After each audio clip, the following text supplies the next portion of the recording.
because I want to start to change the trajectory of how we not only just connect on these calls, but how we can actually be aware of things that are happening in the world and really start to have those courageous conversations. Things are moving at such rapid paces. We can see this in the news. We can see this in our leaders. We can see this on a market scale. We can see this so much. Last week, we talked about that. Right now, with the AI movement, with crypto, of both spearheading this revolution of just currency as well as money flow, trillions of dollars moving, something to pay attention to. What a world we can live in right now, where millionaires are being made overnight. It's not just about making $1 million overnight or becoming a millionaire. As much as we see a lot of fucking noise online, we have to tone that back, and we got to really understand the core fundamentals. You may have seen something called DeepSeek came out, and you may have heard the rumors that China came out with it. They made it ridiculously cheap. It caused all these problems. If you guys knew, it caused something called NVIDIA, which is the stock to crash. And when you actually start looking into it and you start looking into the facts, almost none of that's true. And it actually cost them a lot more. It doesn't affect the market as much as people said it does originally, right? And things aren't always as they seem. Always do your research. Always do your due diligence. Go and find someone that's a trusted expert and go and look and see what they say about something. Here's a couple quick facts for you guys. The first term that Trump had, those first 4 years, he made 8 million new Americans millionaires. So what he did is he went and actually modeled one of our old presidents, Calvin Coolidge, and he looked at what did he do. His goal right now is 20 million new millionaires for his second presidency.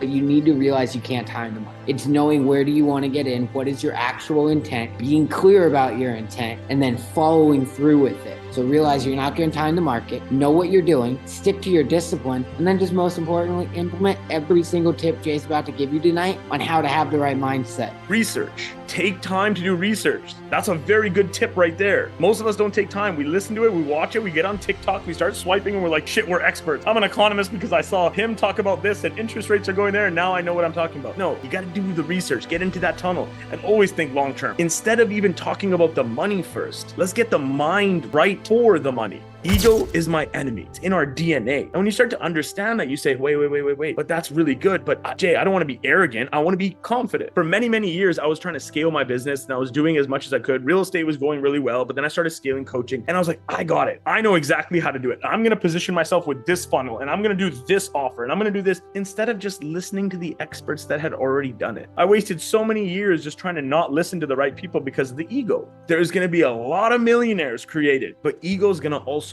kill empires. The two words that get created out of ego is fear and greed. Greed is the true byproduct of ego, and you get into consumption mode. Fear is my friend. There's only two fears that can mentally break you out of delta state. It's the fear of falling and the fear of loud noises. So if you can apply fear to be your friend, it allows you to actually want to work with fear. Trust yourself and take risk. Trust the fact that you made a logical decision at that time and you won't have any regrets around it and you'll make that risk. So when we take ability, we take dependability, we take reliability, and we mesh those all together, that is how we can measure trust. You can't have that closed mind. You know, I let my ego get to me. I put on a lot of size, but since then I moved away from just like fucking bodybuilder. That's just kind of something you could take away. I'm a coach, fitness coach for other firefighters, and that's kind of what I came. I'm honestly decided I want to come here because I want to grow that. I've always been very confident in my ability, my reliability, dependability, and then once that happens,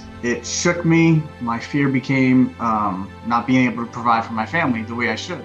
That caused me to do the opposite of how I would normally operate. It affected marriage, it affected relationships, it affected my belief in myself, and I had to rebuild all of that. I want you to be able to share a win. I want you to be able to ask a question. I want you to be able to comment the right way. I am going to close this out in a beautiful celebration today.